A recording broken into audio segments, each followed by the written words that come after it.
Assalamualaikum warahmatullahi wabarakatuh. Perkenalkan, saya Titi Maharani, salah satu dosen jurusan kebidanan Poltekkes Kemenkes Surabaya. Pada kesempatan ini, saya akan menjelaskan tentang mata kuliah yang saya ampu, yaitu mata kuliah Kegawat Daruratan Maternal. Mata kuliah Kegawat Daruratan Maternal merupakan mata kuliah wajib tempuh bagi mahasiswa program studi Diploma 3 Kebidanan Sutomo Poltekkes Kemenkes Surabaya. Mata kuliah ini memberikan kemampuan kepada mahasiswa untuk melakukan pertolongan pertama pada kondisi kegawat daruratan maternal. Kode mata kuliah ini BD.5.039 dengan penempatan mata kuliah pada semester akhir, yakni semester 6 dengan beban studi 2 SKS, terinci 1 SKS teori dan 1 SKS praktik. Selain sebagai pengajar, pada mata kuliah ini saya juga sebagai dosen penanggung jawab mata kuliah dan bertim teaching dengan 1 orang dosen yang lain. Mata kuliah ini hanya bisa ditempuh oleh mahasiswa setelah lulus dari beberapa mata kuliah berikut. Pertama, mata kuliah asuhan kebidanan kehamilan, asuhan kebidanan persalinan dan bayi baru lahir, asuhan nifas dan menyusui, dan mata kuliah konsep kebidanan. Adapun capaian pembelajaran lulusan yang dibebankan pada mata kuliah ini adalah 1. Mampu memahami konsep dasar kegawat daruratan maternal. 2. Mampu memahami prinsip penanganan awal kegawat daruratan maternal. 3. Mampu memahami kondisi maternal yang beresiko kegawat daruratan. 4. Mampu memberikan asuhan kebidanan pada kasus kegawat daruratan maternal sesuai prosedur dan kewenangan. 5. Mampu melakukan pendokumentasian asuhan kebidanan pada kasus kegawat daruratan maternal. Selama proses pembelajaran, saya menggunakan beberapa media pembelajaran, diantaranya laptop, LCD, Pantum Uterus Inovasi, serta Learning Management System untuk pelaksanaan pembelajaran berbasis e-learning. Penilaian hasil belajar pada mata kuliah ini dilakukan dengan pembobotan terhadap masing-masing unsur, meliputi yang pertama, ujian tengah semester atau UTS dengan bobot 20%, penilaian penugasan dengan bobot 30%, ujian akhir semester dengan bobot 20%, serta uji praktik dengan bobot 30%. Pembobotan nilai tersebut tercantum di dalam RPS dan disampaikan kepada mahasiswa pada saat melakukan kontrak perkuliahan di awal semester. Penilaian ujian tengah semester dan ujian akhir semester melalui ujian tulis yang dilaksanakan sesuai dengan jadwal yang tertera di dalam kalender akademik. Penilaian tugas melalui penugasan yang telah diselesaikan oleh mahasiswa dan diunggah di dalam laman LMS pada waktu yang disepakati. Penilaian praktik melalui ujian OSCE yang dilaksanakan sesuai jadwal di dalam kalender akademik. Hasil penilaian diumumkan melalui aplikasi Siakat dan mahasiswa dapat mengakses secara langsung aplikasi tersebut, sehingga penilaian bersifat objektif dan transparan untuk semua mahasiswa. Mahasiswa diperkenankan mengajukan perbaikan nilai dengan ketentuan 1. Mahasiswa dengan nilai akhir B, C, dan C diperbolehkan mengikuti ujian perbaikan hanya 1 kali dengan mendaftarkan diri ke bagian akademik atau dosen PJMK. Capaian nilai maksimal B. 2. Mahasiswa dengan nilai akhir D dan E wajib mengikuti uji ulang maksimal 2 kali dengan capaian nilai maksimal B.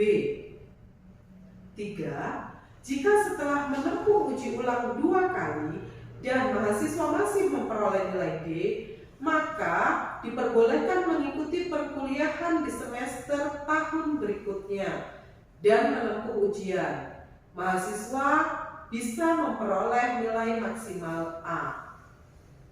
Namun apabila peserta didik hanya mengikuti ujian saja tanpa mengikuti kegiatan perkuliahan, maka nilai maksimal B.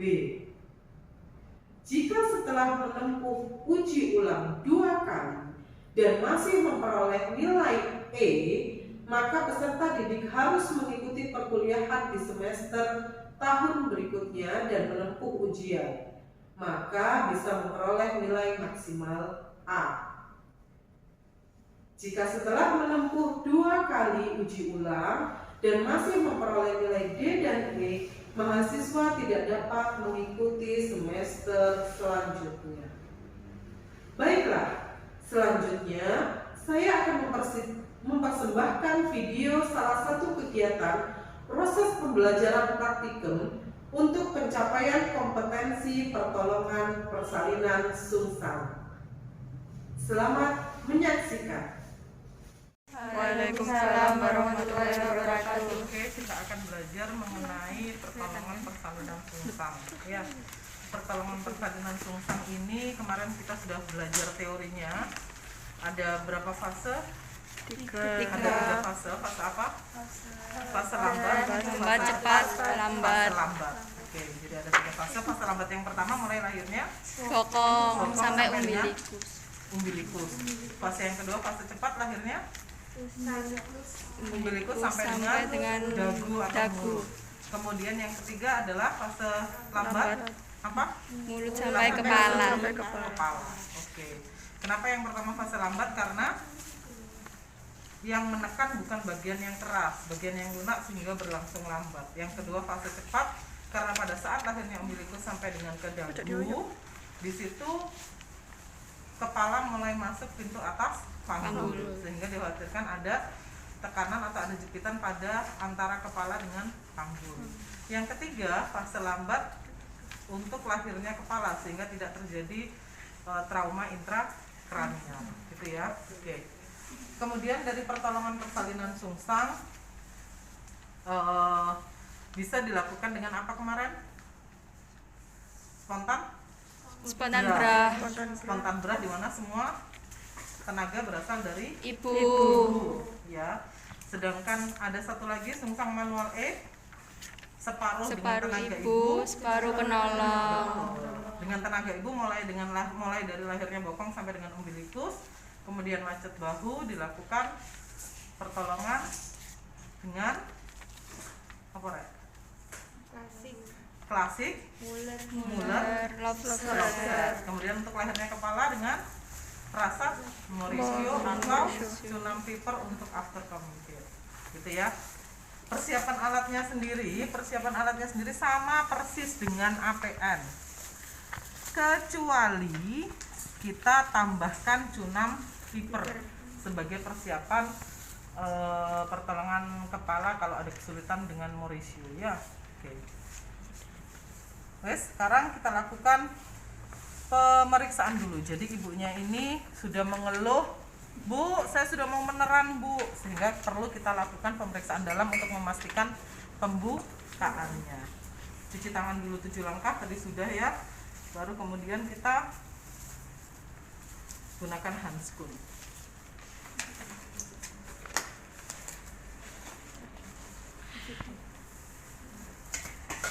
Didekatkan dulu bengkoknya.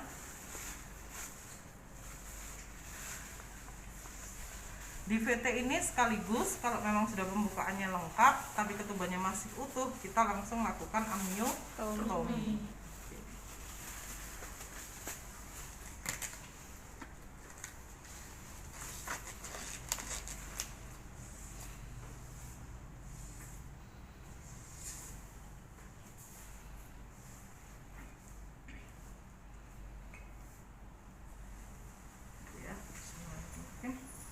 Ibu permisi ya, ini mau dilakukan pemeriksaan dulu untuk kemajuan persalinannya sampai di mana.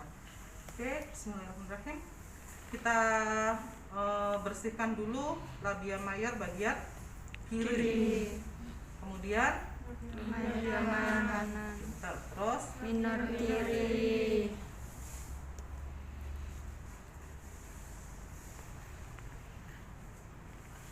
labia minor kiri, Minor kanan. labia minor kanan, terakhir Klitoris sampai klitoris sampai ke forceps, dilanjutkan ke anus. Misi ya Bu, sama seperti kemarin. PT-nya masuk jari tengah dahulu, baru diketik jari telunjuk. Di dalam sama yang dicari.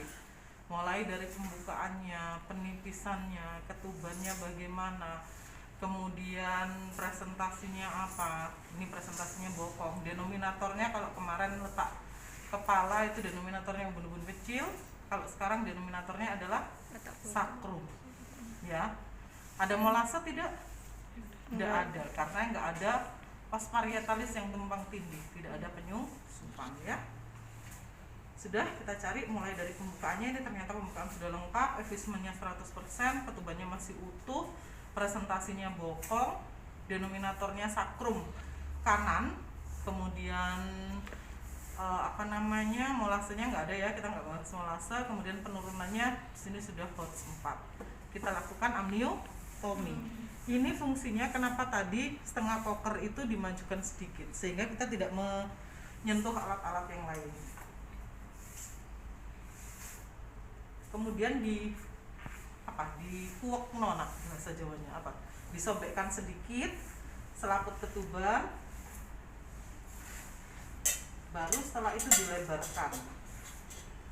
dilebarkan yang sobekan tadi kita sobek sedikit itu dilebarkan dengan jari. Jadi nggak nyobeknya amniotomi itu nggak disobek dengan setengah poker sampai lebar, enggak, sedikit saja dilebarkannya dengan jari. Cairan ketuban sudah keluar semua, kita keluarkan. Cuci tangan, lepaskan spoon.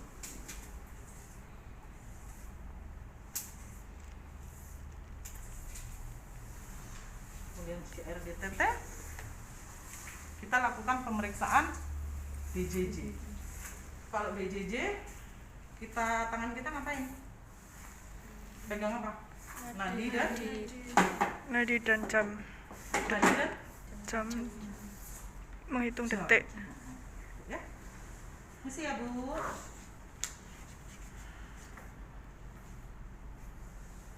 Dihitung selama 1 menit. 1 menit penuh. Oke. Kemudian jelaskan hasil pemeriksaan kepada Ibu. Ibu, ini tadi setelah dilakukan pemeriksaan, Ibu pembukanya sudah lengkap ya. Ketubannya juga sudah kita pecahkan. Bayinya sehat sehingga nanti Ibu kalau sewaktu-waktu merasa kenceng-kenceng, Ibu boleh langsung meneran. Oke. Kemudian kita persiapan alat. Persiapan diri, persiapan alat. Ini masker sudah terpasang ya. Bawa aja.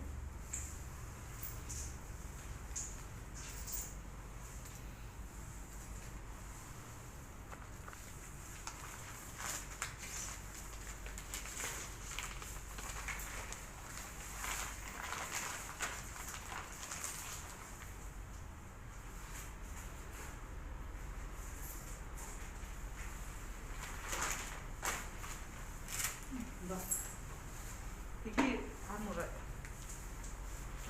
terlalu langsing.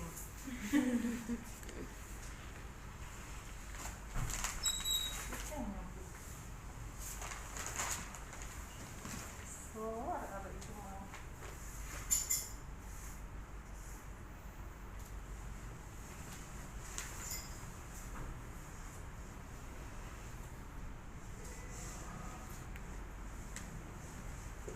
Baru kita cuci tangan 7 lampak. Oke, sudah. Setelah itu kita pasang dup. Ibu diangkat sedikit ya bokongnya.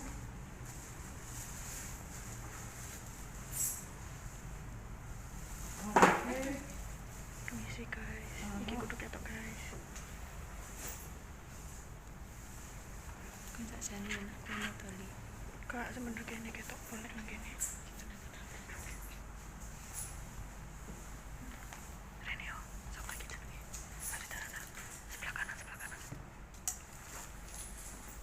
loh, cepat. sini ku loh. Patahkan ampul oksitosin. Oh alah. Baru setelah itu kita pakai handspray.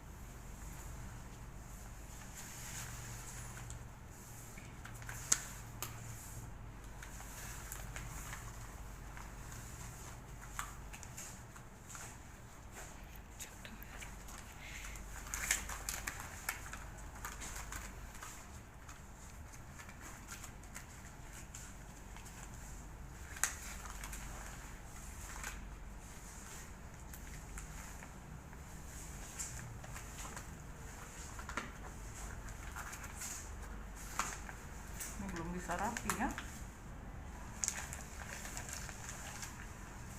Kita masukkan dulu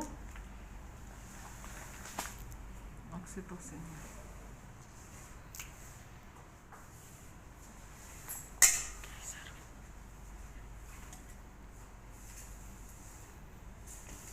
Setelah itu baru pasang handspray yang kiri.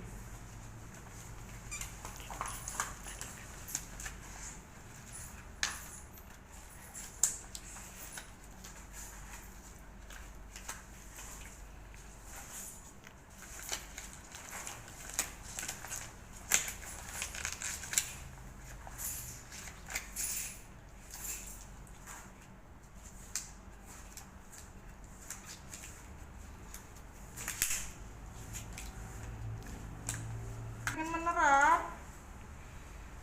Oke, kalau sudah 5-6 cm tampak didorong ke sini. Tampak di depan vulva, kita masukkan oksitosin 5 unit. Tidak ada batasan ini sih, 3-4 unit boleh, maksimal 5 unit ya. Suntik ya Bu. Oke. Kalau ibunya sudah kenceng-kenceng, ibunya sudah merasa kesakitan, sudah pengen meneran, ibu sudah sakit, pengen ngeden, ayo, yuk sambil ngeden ya Bu. Begitu ibunya ada his, kita lakukan episiotomi. Karena balik lagi tadi pertolongan persalinan sungsang ini tidak boleh lebih dari 8 Sip. Lakukan episiotomi. Setelah itu langsung lakukan pertolongan persalinan. Yuk dulu. Yuk Bu, pintar. Terus, yuk beneran, pintar, terus, ibu, iya pintar. Tangan kita yang 4 jari di sini, silahkan mendekat. Yang 4 jari di sini, yang 2 jari jempol ke sini, sejajar dengan femur. Ya. Lakukan hiperlordosis. Ya, terus ibu, terus, pintar, beneran terus, pintar, longgarkan dulu tali pusat. Terus, ya, terus, ya, pintar ibu, ya, sedikit lagi, ya. Lahirlah. Selamat ya ibu, bayinya sudah lahir perempuan. Siap. Itu kalau dengan cara beras. Bra, lo kan. Yuk balik mana? Bener Jian. Bra itu kayak donat. Bra. Kalau ini kita yang mau praktek selanjutnya ini adalah sungsang manual. Sama-sama mana Pak? Yuk, dorong lagi. Ait. Yuk ibu, pintar, ya terus, ya, ayo terus, pintar, hiperlordosis, lahir, kemudian longgarkan tali pusatnya, macet bahunya, ya. Kita mau lakukan pertolongan dengan klasik.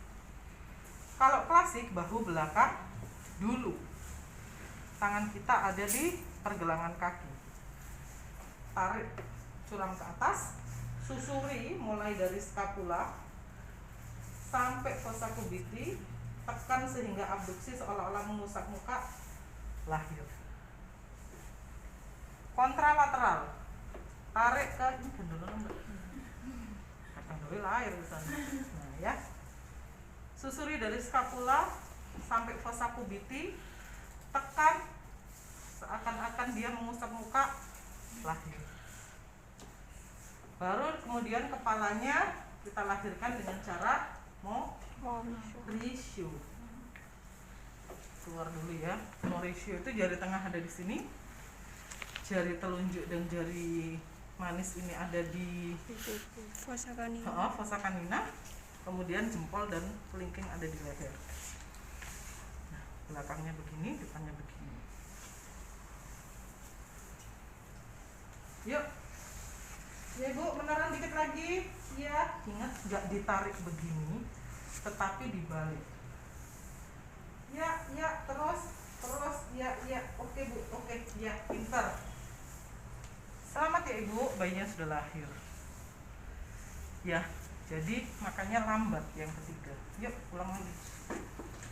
Muler.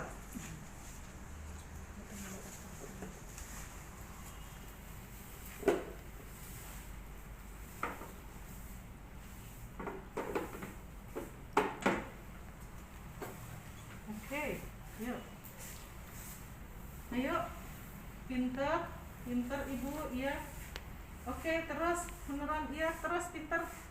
Sama seperti berak awalnya. Longgarkan tali pusat, lahir. Macet bahu. Muler itu bahu depan. Ya. Tangannya femoro-pelvic, curam ke bawah dulu, susuri sama seperti klasik sampai fossa cubitis, tekan, lahir. Ke atas, susuri dari scapula sampai fossa cubitis, tekan seolah-olah abduksi, lahir. Oke, kemudian kepalanya dengan teknik Morisho.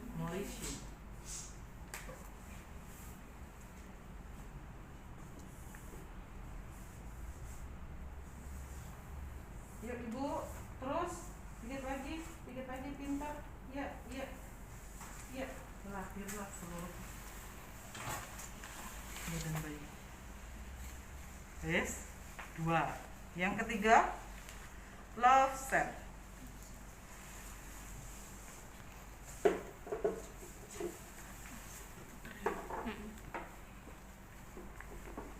Aku mau dulu ini ngerian loh. Iya. Mulai. Yuk. Oke. Terus Ibu beneran, ya, pinter Ibu, terus hiperlordosis, longgarkan tali pusat, bahunya macet. Love set, tekniknya diputar 180 derajat. Kemana? Ke arah perut janin.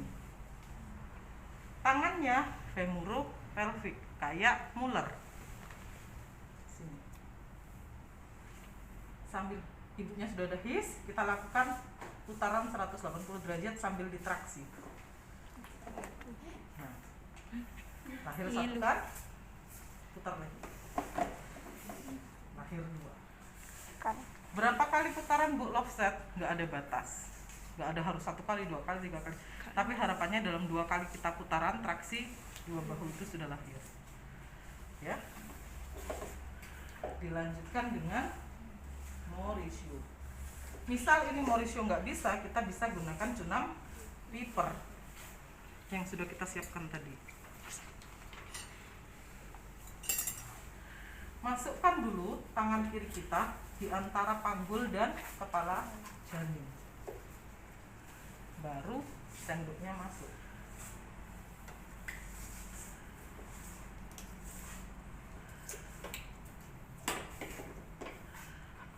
Dari dalam. Soalnya kan ini nggak kesini. Kan.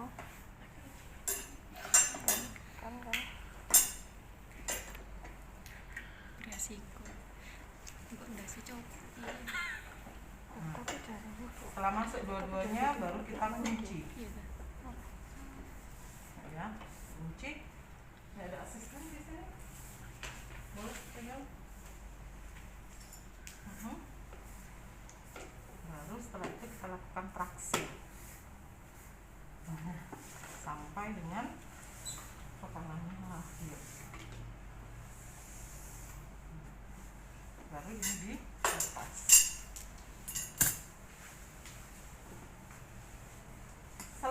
prosesnya sama seperti APN. Keringkan bayi, cek adanya janin kedua.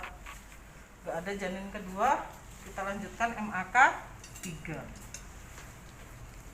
Masukkan oksitosin yang sudah sisanya tadi, nggak baru.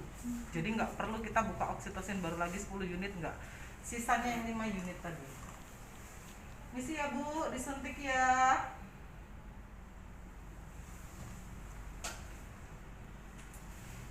Udah.